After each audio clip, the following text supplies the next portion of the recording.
Esse aqui é o GT2 do primeiro Congresso Brasileiro da Revista Criminalis. Eu sou Joana, sou editora-chefe da revista, junto com a Vitória. E a Rebeca, ela é a coordenadora do nosso GT aqui. A Rebeca, ela já foi editora da Criminalis. Quando eu entrei na Criminalis, ela era editora-chefe. E ela é advogada criminalista. E hoje ela veio coordenar, então, o nosso GT, mediar as nossas conversas, nossos debates.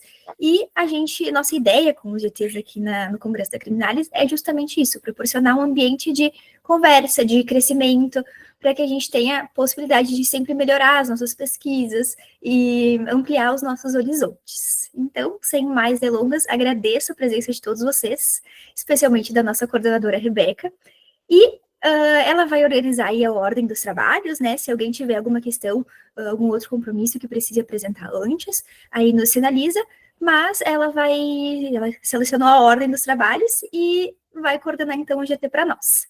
Então, tudo contigo, Rebeca. Muito obrigada. Boa noite, pessoal. Muito obrigada, Joana. Obrigada pelo convite. É um prazer poder retornar a Criminalis. Querendo ou não, é um projeto que tem um espaço muito especial dentro do meu coração. Eu tive a oportunidade já de ler os trabalhos de vocês e eu fiquei apaixonada pelos trabalhos de cada um. E hoje nós vamos começar com o trabalho da Poliana. Boa noite, gente. Boa noite. Antes de mais nada, eu gostaria de agradecer a oportunidade. Meu nome é Poliana, eu sou discente da Universidade Federal de Uberlândia e o nome do meu trabalho é Sistema Penal sob a ótica da seletividade, tendo como referência a Lei de Drogas. Então, meu trabalho ele vai lidar principalmente com o sistema penal sob uma perspectiva criminológica crítica e vai acrescentar a lei de drogas como um dos exemplos da seletividade penal no Brasil. E levando em consideração vários exemplos da seletividade penal, o que me fez optar pela lei de drogas foram a quantidade de dados exorbitantes que eu encontrei diante da pesquisa quantitativa. Então, a minha pesquisa ela não vai buscar só uma fundamentação teórica, mas também uma demonstração fática dos resultados dessa seletividade penal. E para apresentar hoje aqui para vocês, eu separei ela em 4 fases. A introdutória, a análise da lei de drogas, a inserção do pensamento criminológico crítico e a comprovação da seletividade penal por meio de dados do sistema carcerário. Em primeiro momento, a parte introdutória, eu vou buscar fazer uma perspectiva histórica e criminológica do sistema penal em si. Nela, eu vou utilizar bastante o livro da Tatiana Viviani, que é chamado de Por que Punir? Teoria Geral da Pena, onde ela vai adotar um retrospecto histórico e se utilizar de clássicos, né, para criar uma visão da punição, da histórico da punição, e assim caminhar até os dias atuais. Então, ela vai utilizar muito de Hobbes, de Locke, de Foucault, e ela vai fomentar a criação do Estado, a formação do pacto, as formas de punição que foram surgindo ao longo do tempo, né, o Código de Manu, o Código de Hammurabi, vai falar também um pouco sobre a globalização como um fenômeno de aumento e expansão dessa criminalidade, e vai evidenciar principalmente a finalidade da pena e a sua transformação durante os anos. E como tudo isso se relaciona ao meu trabalho, né? Eu entendo que para estudar e compreender o sistema penal, suas tomadas de decisões e suas transformações, do ponto de vista teórico também, tem que se entender qual que é a formação desse punitivismo que o direito penal carrega consigo ao longo da história. E isso tudo se soma ao passo que a lei de drogas hoje é uma forma de punição e uma das principais, né? Já que ela leva várias pessoas para dentro do sistema carcerário. O nome desse capítulo, então, ele vai se chamar Onde e Quando Surgiu o Desejo de Punir, vai ser mais essa perspectiva histórica e criminológica, e como análises secundárias, ainda dentro desse retrospecto, eu vou falar um pouco sobre garantismo penal, utilizando muito do Ferraioli, né, partindo do princípio que para ter o direito penal, o sistema penal, como violador dos direitos fundamentais, eu preciso entender ele como garantidor desses direitos fundamentais. E também falar um pouquinho sobre a criminalidade como um problema global nesses países sul-americanos, né, que tiveram a sua formação diferenciada por terem sido colonizados. Já em segundo momento, eu vou falar da lei de drogas em si, né, vai ser uma análise da lei 11.343, uma análise crítica, com ênfase nos artigos 28 e 33, fazendo, antes de tudo, um pouco do retrospecto histórico de como essa perspectiva de relação do ser humano com as drogas, como que isso surge, essa guerra contra as drogas, principalmente nos Estados Unidos, onde ele tenta colocar a culpa ali nos países sul-americanos, né, da proliferação do uso e do comércio também. Mas hoje os Estados Unidos é um dos principais países que lucra com essa guerra contra as drogas e com a sua proliferação. Então, adiante, eu vou fazer a análise crítica da lei em si, estabelecendo, né, os conceitos e também analisando como que é essa distinção que a lei faz entre usuário e traficante, que é até bem tênue, e analisando principalmente o parágrafo 2º do artigo 28, né, que vai dizer que para o juiz determinar quem é usuário, ele vai ter que se ater à natureza da substância, o local, as condições, as circunstâncias sociais e pessoais, a conduta e os antecedentes do agente, né, nos levando a crer que, assim, a própria lei penal, ela dá uma distinção tênue e abre pretexto para que os aplicadores da lei prossigam reafirmando seus estigmas sociais. E dentro desse contexto, é importante também abordar o recurso extraordinário 635659, onde o STF buscou aí dar uma definição de quantidade, né, para cannabis, para fazer exatamente essa distinção de quem seria considerado usuário, quem seria considerado traficante. E eu acho muito interessante, até cito no texto, o voto do ministro Alexandre de Moraes, onde ele vai citar ali dados que constatam que o número de jovens negros presos por tráfico de drogas hoje é o triplo do número de jovens brancos. Então, assim, é uma decisão, essa do STF, é uma decisão muito importante, porque ela dá critérios mais precisos, para além dos critérios subjetivos que a gente já tem, que é a balança, são as anotações que são encontradas ali com o autor no momento. Mas, ao meu ver, ainda falta algum tipo de regulamentação quanto ao primeiro contato com o traficante de drogas, né? Que é a autoridade policial que tem esse primeiro contato.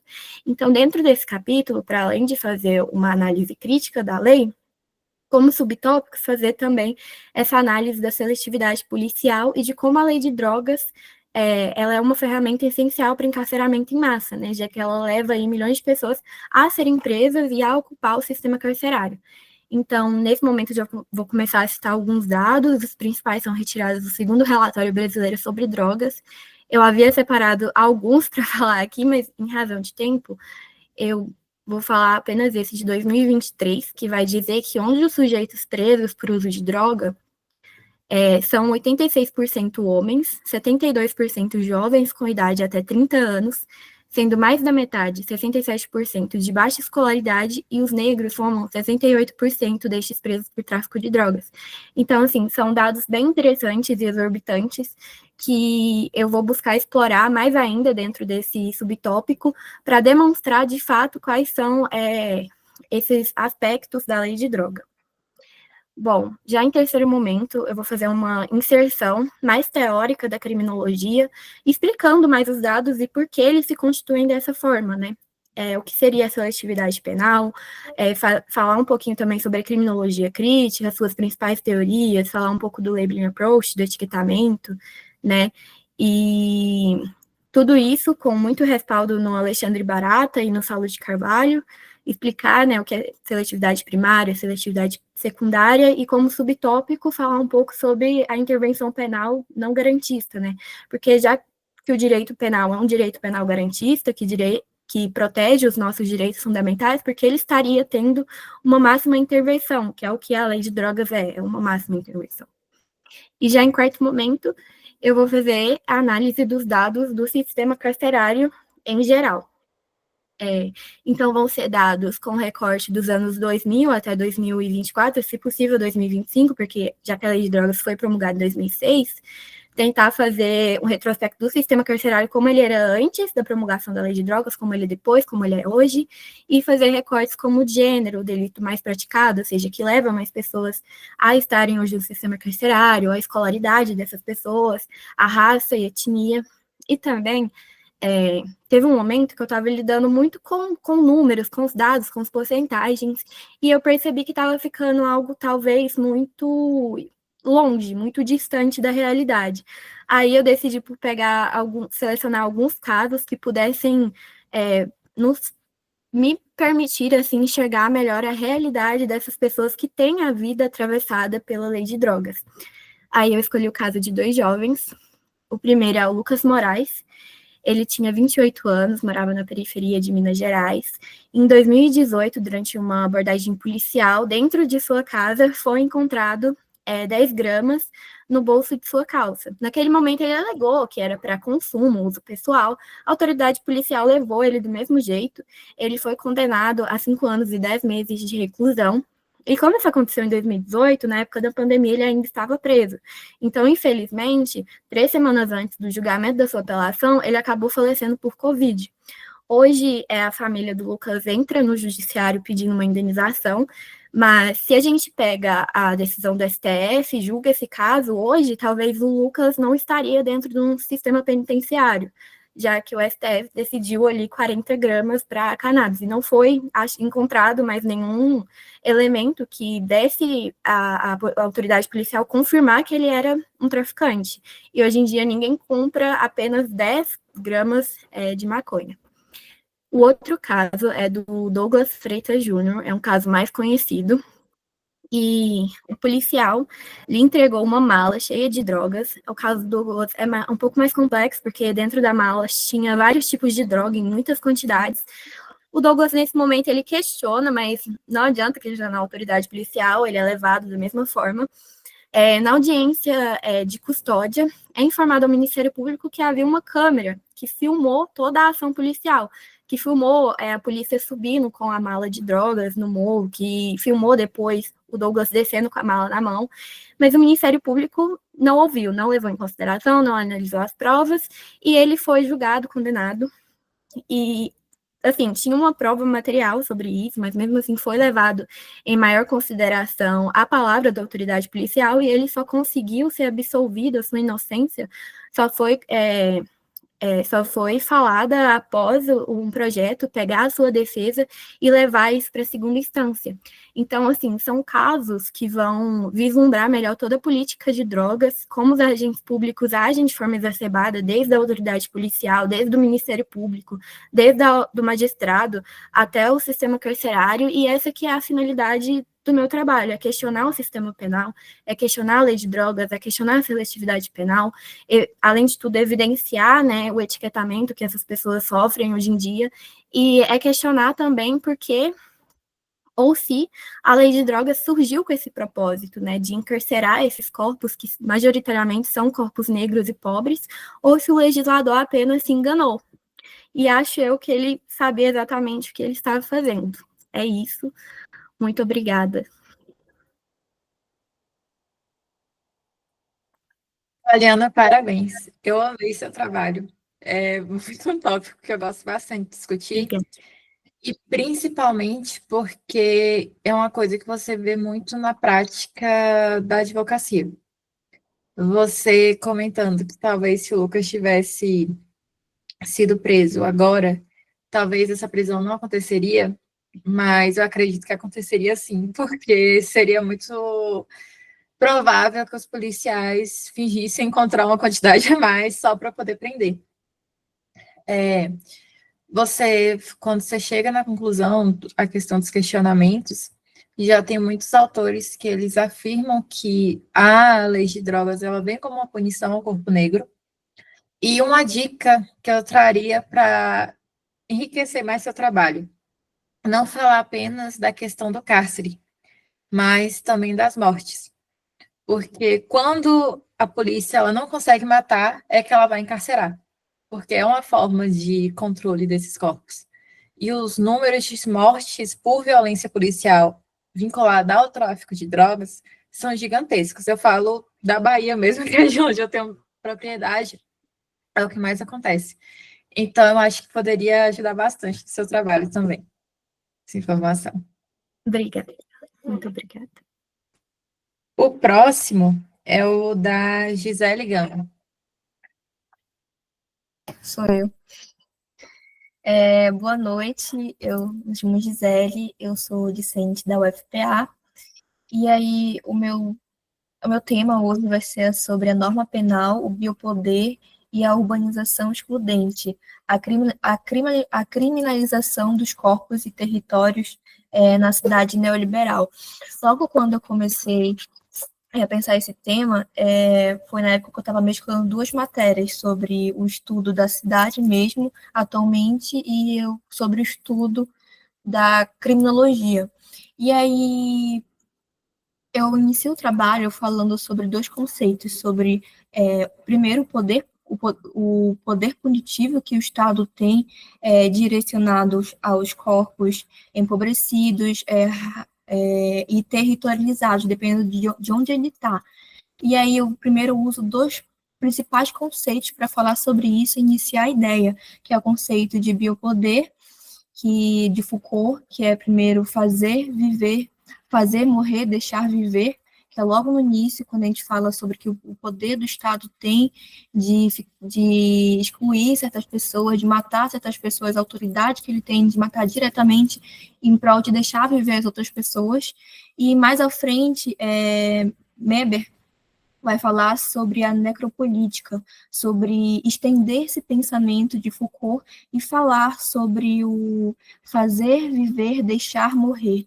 E é nesse fazer, viver, deixar morrer que aí se encontra o Estado como detentor do poder punitivo no viés da cidade contemporânea, no momento em que o Estado deixa de propor direitos fundamentais para certas pessoas, deixando elas morrer e fazendo outras viver em prol de uma segurança, em prol de dignidade, em prol de um monte de direitos fundamentais.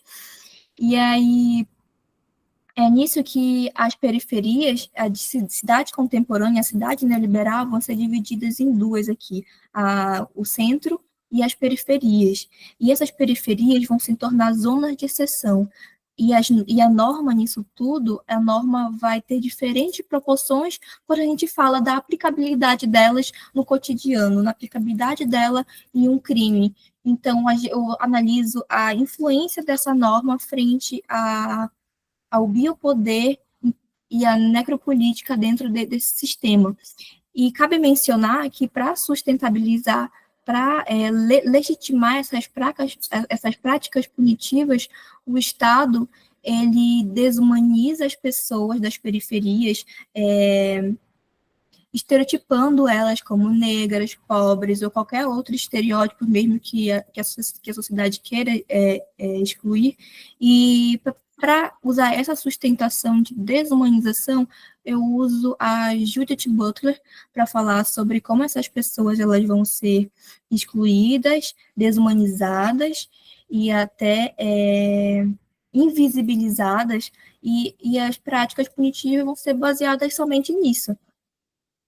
E então eles vão ser considerados inimigos internos, pessoas de perigo, marginalizadas.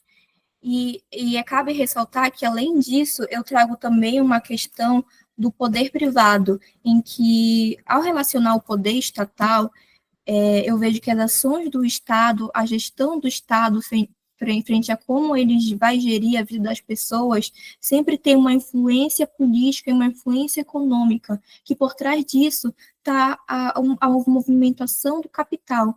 Então, o interesse da minoria, o interesse das elites, do capital privado, sempre vai estar movimentando também o interesse do Estado, que seria daquele espaço mesmo, daquele espaço privilegiado, tá? Só as pessoas que interessam na circulação do capital, excluindo as pessoas para as periferias, aquelas que querem ser descartadas.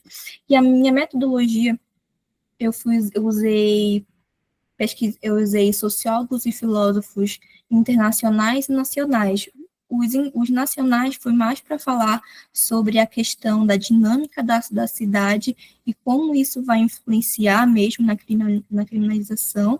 E eu peguei Harvey e a Hermínia Maricato, que são grandes historiadores daqui nacionais, e Foucault, Member e Zaffaroni, entre outros, para falar sobre a criminologia e tentei relacionar todos eles. Sempre eu também usei dados da Secretaria de Segurança Pública, muito atuais, inclusive, que são dados de 2024, mas baseados em dados de 2023, que mais um pouquinho à frente eu vou falar sobre o que eles estão inseridos nisso.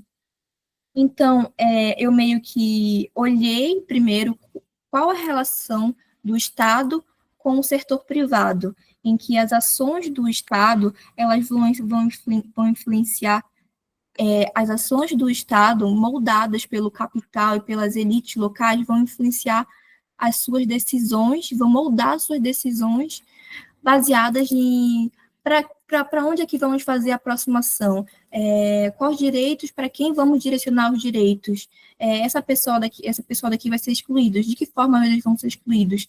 E aí que a gente vai entrar um pouco sobre as prestações positivas do Estado, em que essas prestações positivas do Estado só vão ser prestadas para uma determinada classe social, para uma determinada territorialidade, e a outra vai ficar sem essas prestações positivas. E Maricato, ela vai ressaltar que sem as periferias, sem essas prestações positivas, como moradia, segurança, lazer, ela vai crescer um alto índice de criminalidade por esse abandono estatal e vai crescer ainda o crime organizado de organizações perigosas. Ela vai ressaltar muito o poder na cidade desses crimes organizados serem apenas o maior índice na periferia. Então, essa norma ela está ligada ao instrumento dessa norma, ela vai estar ligada a uma higienização social e um controle territorial, na medida em que ela é aplicada, ela não vai ser devidamente utilizada como ela deveria ser utilizada na realidade, porque nessa sociedade, nessa cidade neoliberal, o Estado ele vai operar pelo biopoder, em que ele vai gerir quais vidas deveriam ser descartadas ou não. Então, ele que vai escolher isso. E essa norma penal, inserida nesse cenário, ela não vai ter mais a função de universalizar a justiça, e sim um mecanismo de controlar os corpos em meio a esses territórios, em meio a essa segregação que Foucault já falava que o biopoder fazia, que era segregar para depois eliminar. Então, isso é muito debatido também, eu trago muitos dados da Secretaria de Segurança Pública, na medida que esses dados eles vão trazer um investimento de mais 140% de investimento em segurança pública, tipo assim, na força policial, na força repreensiva do Estado, e um investimento de menos 48% na reintegração das prisões. Então, a gente já vê aí uma disparidade muito grande em que a força repreensiva do Estado se coloca à frente a tudo que acontece. Então, os sistemas prisionais, eles vão ficar cheios em nome dessa contenção, que é o que o Zaffaroni falava, que haveria uma contenção daquilo. E eles nunca mais saem, ou eles ficam ali, ou seja, há uma eliminação da periferia para o sistema carcerário, e desse sistema carcerário ninguém mais sai, há uma contenção deles ali, já que não há esses investimentos e a força policial cada vez mais tem um alto índice. E eu vou falar sobre a teoria das vidas precárias, de Judith Butler, que vai falar, junto com a necropolítica, das existências inviabilizadas, por que está acontecendo isso nas periferias? Por que essas pessoas estão sendo excluídas? Por que, essas pessoas estão sendo inviabilizadas? Elas não estão sendo visíveis. Por essa teoria, elas vão ser excluídas, elas vão ser estereotipadas, ninguém quer saber delas, porque parece que não acontece nada lá, mas acontece tudo, e mesmo assim elas pedem socorros, elas morrem de fome, não têm moradia, e mesmo assim elas são invisibilizadas. Então, é muito forte o meu trabalho também, eu reforçar a teoria das vidas precárias dela, junto a umas outras também dos autores internacionais, e vou falar também sobre um pouquinho da história do Brasil, logo no finalzinho, frente aos corpos negros, em que falam toda essa trajetória dos corpos negros rapidinho, e da Djamila, num trechinho da Djamila, em que esses corpos, desde sempre, têm um histórico de serem criminalizados e separados juntamente com essa parte que é da periferia. Então, já relaciono isso um pouquinho com o contexto brasileiro. E, em conclusão, a norma penal, ela vai ser utilizada como um instrumento de dominação de violência institucionalizada. E o que ela vai fazer, então, a partir disso? Ela vai segregar, ela vai ter uma norma penal seletiva territorializada de forma a reforçar as desigualdades já existentes, atendendo somente aos interesses do capital, já que ele está por trás das ações que movem o Estado, que tem um detentor do poder, e estão por trás de tudo isso através dos seus interesses. E tudo isso vai ser escancarado, abarrecido, tudo por trás dos panos, através desses corpos precários, dessas vidas precárias que ninguém vê, ninguém sabe, e as políticas públicas estão cada vez mais baixas para esses corpos se moverem. Então, eu meio que eu pego a norma penal e destrincho tudo que tem a ver com ela até achar por que realmente, nesses dois espaços, eu coloco um pé no lugar e coloco o pé no outro, a norma penal tem sentido diferente. Eu meio que abro um leque, assim, para analisar essa norma penal. Aí é isso, meu trabalho. Não sei se fortaleceu. Parabéns, Gisele. Foi ótima a apresentação, parabéns. Uma dúvida, você foi a aluna da Ana Cláudia Pinho? Sim. A pessoa venceu na vida aí. Rainha do garantismo.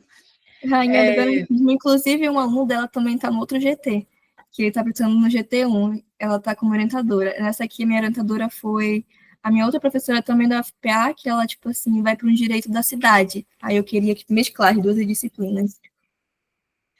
Eu, querendo ou não, por serem grupos temáticos, é óbvio que as temáticas elas vão se ligar, mas é muito interessante quando a gente para analisar o seu trabalho, a continuidade, por exemplo, do que a Poliana comentou no trabalho dela.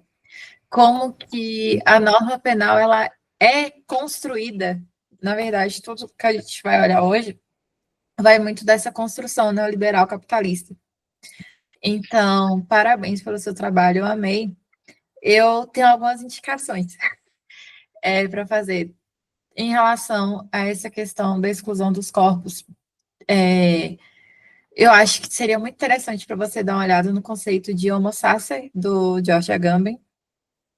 E quando a gente fala também de neoliberalismo, biopolítica, tem dois autores da PUC do Rio Grande do Sul que eles são muito bons, que eu lembro que você trouxe esse interesse por autores brasileiros. Sim. Um é o Ricardo Glockner e o outro é o Augusto Jobim do Amaral. Uhum. Ambos têm textos maravilhosos sobre biopolítica. Se precisarem depois, eu acho que eu tenho até baixado aqui, eu posso enviar depois, é só mandar primeiro pedindo para Já eles vou pegar aqui as indicações. Eles são ótimos e eu tenho certeza que nas temáticas, eu acho que todo mundo aqui, inclusive, vão ajudar bastante. São incríveis. Deixa eu ver quem vai ser os próximos aqui. É o trabalho da Sofia. Boa noite, gente. Só um minutinho. Boa noite.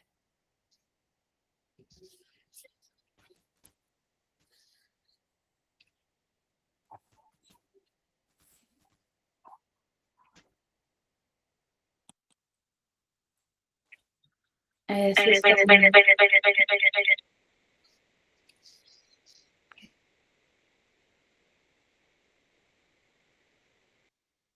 estão conseguindo me ver? Sim, agora sim, tudo bem. Tá com problema. Só um minutinho.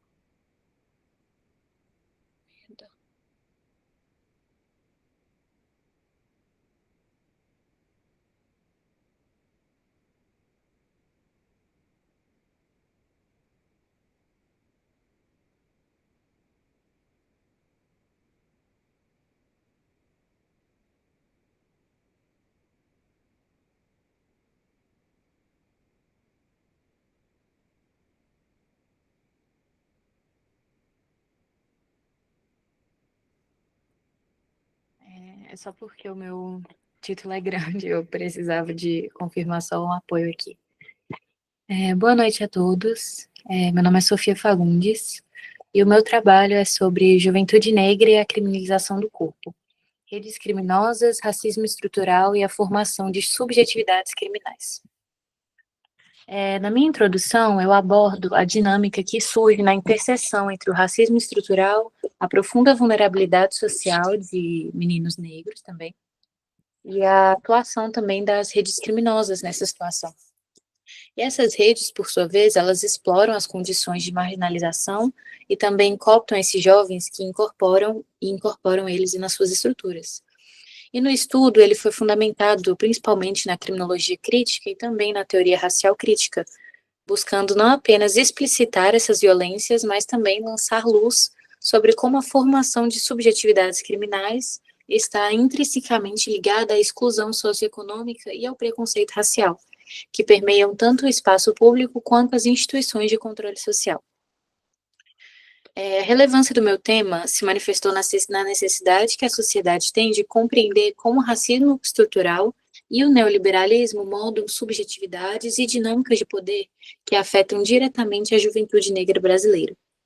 A questão central do meu trabalho foi de que forma o Estado neoliberal, articulado ao racismo estrutural, contribui para a criminalização do corpo da juventude negra, condicionando a formação de subjetividades criminais. Para responder essa questão, no meu trabalho, eu adotei uma abordagem interdisciplinar, dialogando autores como Achille Mbembe, Angela Davis e Sueli Carneiro, com uma metodologia de natureza qualitativa com foco em pesquisa bibliográfica. A gente investigou obras que discutem o racismo estrutural, redes criminosas e subjetividades criminais, com ênfase no contexto brasileiro. E o objetivo geral foi compreender como o racismo estrutural e o neoliberalismo promovem a criminalização do corpo da juventude negra, reforçando um ciclo de exclusão e violência. Como objetivo específico, buscou-se analisar o papel das redes criminosas no recrutamento juvenil e investigar as práticas institucionais também que criminalizam os corpos negros. Os resultados da pesquisa apontaram para uma relação intrínseca entre racismo estrutural, neoliberalismo e a criminalização do corpo, consolidando um ciclo de exclusão social e violência. E essa criminalização também é multifacetada, porque, de um lado, ela é sustentada por dinâmicas históricas, sociais e econômicas que perpetuam esse sistema de exclusão, que está intimamente ligado ao racismo estrutural, e, de outro lado, ela também soma-se ao neoliberalismo, porque ela enfraquece as políticas públicas e a atuação estatal em prol da justiça social. Então, o racismo estrutural, enraizado nas instituições e práticas sociais brasileiras, atua como um catalisador de dinâmicas que associam corpos negros à criminalidade. E, simultaneamente, o neoliberalismo intensifica a precarização e a exclusão desses corpos, minando as condições de vida desses jovens e, assim, facilitando o aliciamento dele por redes criminosas. Como é destacado por Angela Davis, o racismo estrutural é um sistema que transcende atitudes individuais, impregnando-se nas instituições e políticas públicas. E no Brasil, essa lógica se perpetua através de práticas institucionais neoliberais, não sei o que aconteceu aqui, que estigmatizam corpos negros e tratando-os desde a tenra idade como potenciais criminosos. Isso é evidenciado pelo perfil das vítimas de violência policial e pela composição do sistema prisional, onde a população negra está drasticamente sobre-representada, como diz a Sueli Carneiro. E os dados do Fórum Brasileiro de Segurança Pública de 2022 vão corroborar esse cenário, indicando que a maior parte das vítimas de homicídios e encarceramentos são os jovens negros e são frequentemente oriundos de áreas periféricas. E essa criminalização também é sustentada por uma narrativa que associa corpos negros à periculosidade, como já foi citado, né? Justificando, desse modo, ações repressivas do Estado, cuja dinâmica de violência também vai evidenciar, desse modo, uma prática necropolítica, segundo Mbembe. O racismo, desse modo, ele não legitima apenas a violência, mas também transforma a morte e a marginalização em uma ferramenta de controle social, tornando os jovens negros, assim, ameaças e alvos preferenciais de intervenções violentas. Dessa forma, meu trabalho ele concluiu que o racismo estrutural e o neoliberalismo não apenas promovem a criminalização da juventude negra, mas também reforça ela mutualmente, criando novas estratégias sempre para manter o ciclo de exclusão social e violência contra populações marginalizadas. Desse modo, as redes criminosas, ao ocuparem esse espaço que é deixado pelo Estado, desempenham um papel paradoxal, que ao mesmo tempo em que exploram os corpos negros, também são um sistema de suporte financeiro e também um espaço de pertencimento a jovens marginalizados que não têm esse espaço em locais comuns da sociedade. E a compreensão dessas dinâmicas é essencial e urgente para o desenvolvimento de políticas que rompam com os esforços do Estado neoliberal de manutenção de estratificação social, promovendo o fim da invisibilidade da juventude negra. E o estudo afirmou também a necessidade de uma abordagem interseccional que reconhece o papel central do racismo estrutural na perpetuação das injustiças e a sua relação com as práticas econômicas e políticas do neoliberalismo. Particularmente, esse é um tema que é muito querido para mim, né, um tema que eu trabalho há tempo na faculdade e, com certeza, tem muito mais questões a se abordarem e muito mais aprofundamentos, mas esse foi o que eu trouxe aqui para o Congresso.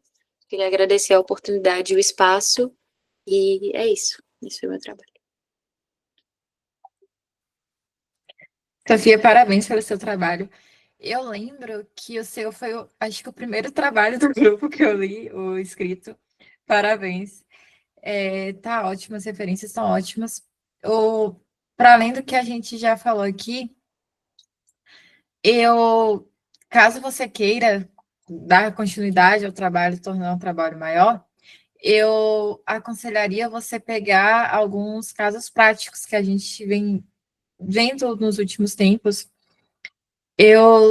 Nossa, porque eu acho que já vai ser um pouco antiga essa decisão, mas algumas decisões, por exemplo, nas quais os juízes falam de não tem um estereótipo de criminoso, é que eu não estou lembrando do estado, mas eu lembro que teve uma decisão exatamente assim, que o indivíduo ele foi absolvido porque ele não corresponderia a esse estereótipo criminoso, porque ele possuía olhos claros. Foi algo nesse sentido. Então, eu aconselho você a dar uma procurada, porque foi uma coisa que bombou na época e tudo.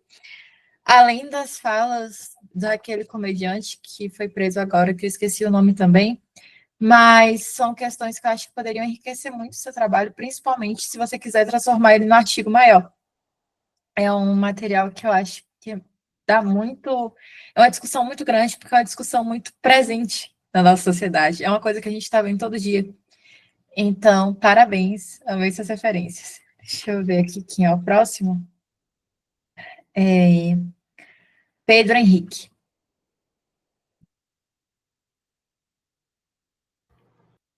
Boa noite, boa noite. Acho que tá transmitindo.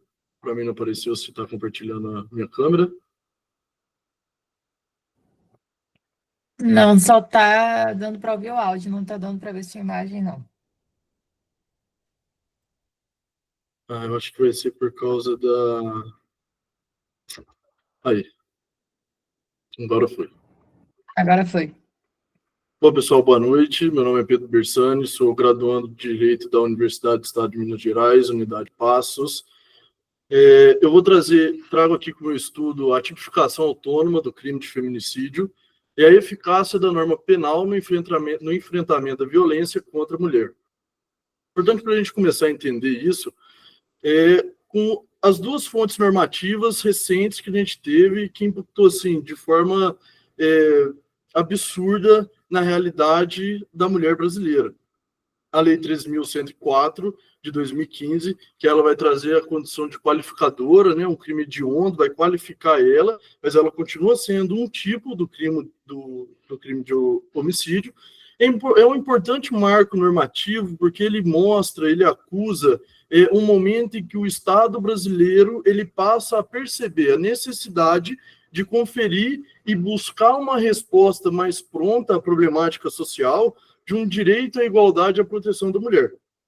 Eventualmente, acho que a sociedade, né, ela percebeu que não bastava somente injetar ali melhor dizendo, uma qualificadora para solucionar toda a questão de um problema tão complexo e estrutural. Aí veio a Lei 14.550, de 2023, que aí ela já trouxe a questão do tipo autônomo, já trouxe a questão do feminicídio, a questão da morte da mulher, da deteriorização da imagem da mulher por ser mulher. E aí foi, de fato, um marco que trouxe, que mostrou para a sociedade, o Estado quis mostrar para a sociedade, olha, estamos vendo esse problema e estamos resolvendo. Observe só, estamos criando leis para que isso seja resolvido. É importante a gente entender que essas duas normas, elas são produtos de um contexto histórico-social pautado pelo recrudescimento da violência contra a mulher e por movimentos feministas, acadêmicos, até mesmo alguns dedos ali nós podemos observar sobre algumas organizações internacionais. E aí, a problemática que eu quero trazer é a questão, de fato, a criação de normas, um endurecimento penal, ele é um avanço substancial, certo? Ou ele apenas reforça aquele caráter punitivista simbólico do direito penal brasileiro, né? A gente consegue observar isso em diversos recortes sociais, em diversos recortes fáticos, de que o direito penal ele aparece apenas como uma pronta resposta do Estado num meio de desespero, apenas para silenciar ou buscar diminuir a pressão social sofrida naquele momento. E aí eu vou trazer o Klaus Oxin, que ele vai tratar da questão da criação, que a criação normativa penal, ela deve ser rigorosa, como foi as duas normas que eu abordei acima, mas ela também deve ser equilibrada, de modo que ela vai ter que tangenciar tanto a necessidade da proteção do bem jurídico, quanto a prevenção social, a intervenção estatal, para que esse problema estrutural ele seja resolvido em suas raízes, em suas fontes originárias, dentro dos fatores que os motivam. E aí, Lélia Gonzalez, ela vai dizer que esses fatores que motivam, eles nascem lá na colonialidade brasileira, desde quando o Brasil era uma colônia, e isso foi se enraizando dentro das casas, dentro do patriarcalismo, e foi trazendo essa situação fática que a gente vê hoje. Uma normalização da violência doméstica, a culpabilização excessiva da vítima, que a gente pode observar em diversos casos, principalmente casos de violência sexual, a gente observa sempre aquela indagação. Será que é verdade? Será que isso aconteceu? Então são coisas, talvez pequenas, que a gente acha, mas que estão ali, entremeadas nas nossas relações sociais. Aí a Sueli Carneiro, excelente, acho que a Sofia citou ela também, assim, fenomenal. Ela, junto com a Célia e Regina, elas vão tratar diretamente daquela questão de como isso vai afetar, principalmente, e de um modo assim exacerbado, as mulheres negras, pobres e periféricas. Porque se a questão do gênero, se a questão da mulher, se a efetivação de direitos das mulheres já é um problema geral, por falta de intervenção estatal, por falta de políticas públicas, por falta de meios que de fato efetivem esses direitos, imagine só, em um meio, em uma realidade que já é periférica, que já carece de tanto. Então é muito interessante. E aí talvez eu trouxe aqui alguns dados estatísticos, né?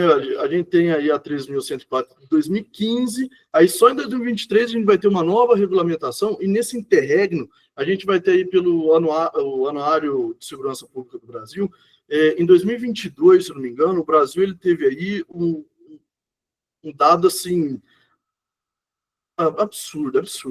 Eu acho assim, deveras impressionante. Às vezes a gente ouve falar sobre o tema e a gente não tem dimensão. 1.400 foram os casos de feminicídio dentro de um ano no Brasil. Não suficiente. Em 2023 foram 245 mil casos de violência doméstica contra a mulher. Tá? Não é a violência doméstica genérica, que é contra apenas a pessoa que se convive e tudo mais. 245 mil casos contra a mulher. E aí, isso ele se torna um pouco mais grave quando a gente para observar, e aí eu trouxe também essa questão no meu estudo, da subnotificação, né, que tem aquela questão de que a cada 10 casos de estupro, por exemplo, um apenas é relatado, é de tomado conhecimento, ou seja, 10 é uma estimativa. Esse um que aparece, ele faz parte dessa estimativa. Então, imagine-se que seja muito pior. Não suficiente, o Fórum Brasileiro de Segurança Pública também, né, o anuário, ele soltou que 18 estados, mais o Distrito Federal, eles se recusam, e aí eles infringem até a questão normativa da Lei de Amplo Acesso à Informação, eles se recusam a oferecer dados ou qualquer estatística que tenha qualquer relação à violência contra a mulher, ao feminicídio, à discriminação, à questão de igualdade de gênero, igualdade salarial em serviço público estadual. E assim, gente, quando você não sabe a dimensão do problema, torna-se muito difícil você conseguir elaborar, você conseguir projetar, você conseguir inovar maneiras, mecanismos, ferramentas para tentar se resolver esse problema. Ora, quando você não tem a contribuição daqueles que deveriam, por lei, contribuir, olha, fica muito difícil você conseguir elaborar alguma coisa. E aí, então, bom, se eu extrapolar o tempo, vocês me avisem que às vezes eu não fico muito atento a isso às vezes. Assim, levantando essas questões que eu pude perceber.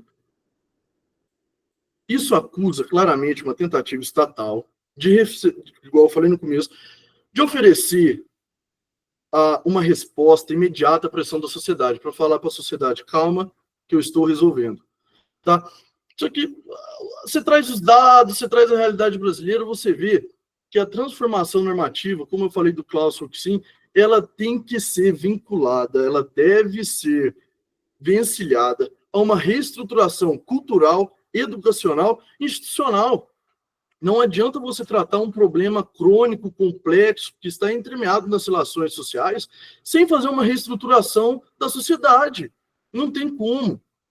E aí, só pegando no apoio, a gente vai ter a questão quando você trata uma problemática social apenas com endurecimento penal, você vai reforçar aquela velha temática do direito penal do inimigo. Não sei se todos tiveram contatos, mas o direito penal do inimigo é exatamente isso que eu falei que o Estado fez nesse caso. Ele tenta mascarar a sua inércia com tipos penais que, se não forem sustentados, que se não tiverem como hastes a intervenção por meio de políticas públicas, elaboração de campanhas, da reestruturação cultural que eu tanto tenho falado, vai se tornar uma letra morta em algum momento.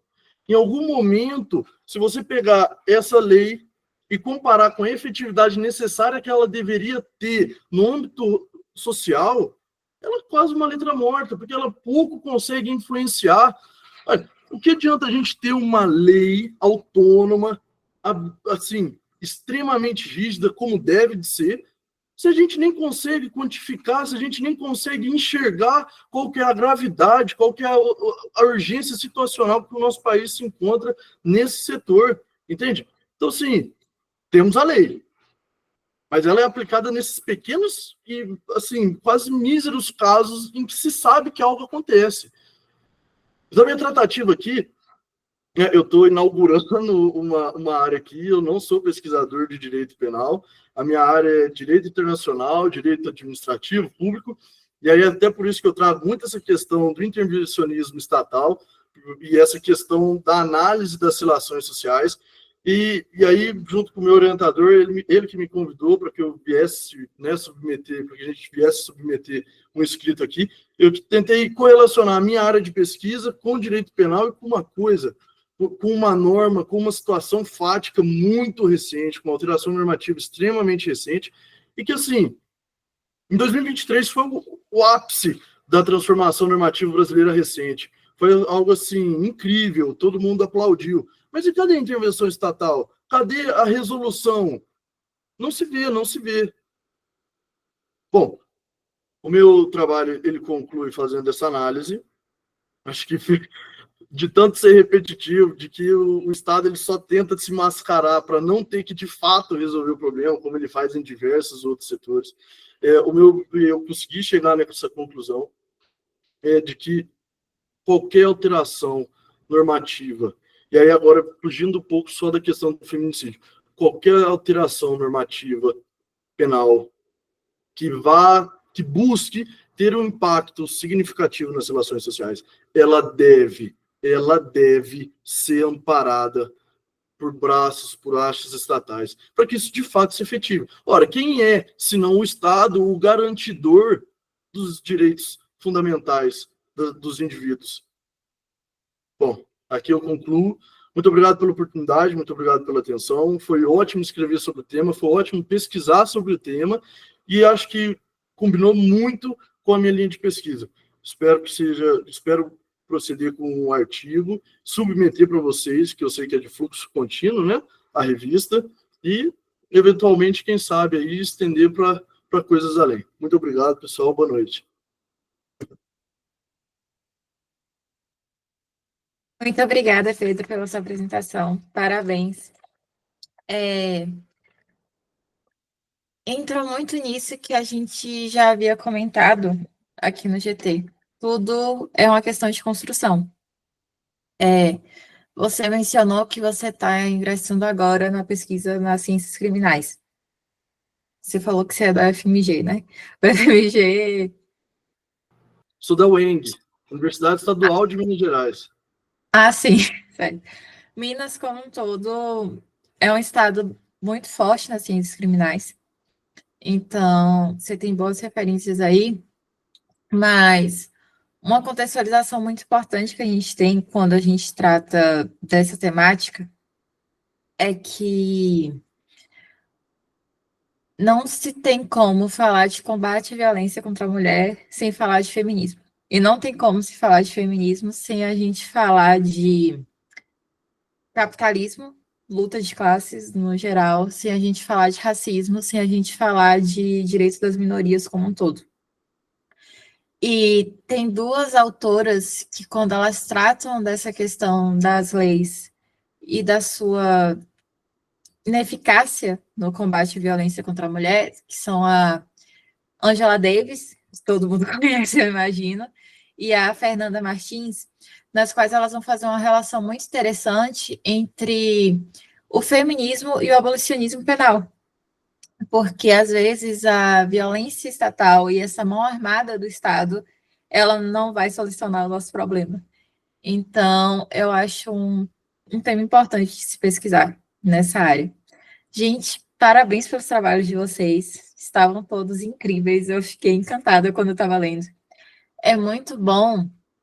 A gente vem uma época de conservadorismo tão grande nos últimos tempos que eu tô formada há um ano, viu, gente? Então, assim, a diferença não é tão grande, mas a gente vê uma onda de conservadorismo muito grande e vê pesquisas sobre violência contra a mulher, sobre neoliberalismo, sobre lei de drogas, racismo, dá uma esperança de que a luta não parou. Então, que a revolução, ela está continuando e é aquilo, a pesquisa é o início de tudo. Se a gente não pesquisar, as coisas elas não vão mudar. Então, parabéns, pessoal. Joana, tem mais algum recado para dar? Pessoal, quero agradecer a todos pelas excelentes pesquisas que foram apresentadas. Informar vocês que todos os trabalhos serão publicados, então, na nossa 4ª edição da revista Criminalis. E outros 2 recados. O primeiro é que a gente vai ter um trabalho com destaque em comunicação escrita, e um destaque com comunicação oral, então vamos fazer a postagem no nosso Instagram, né, assim que forem selecionados os trabalhos. E o último recado, então, é a nossa fotinho geral, com todo mundo, um print da tela, quem quiser abrir a câmera para a gente fazer a foto. Feito, pessoal. Beleza.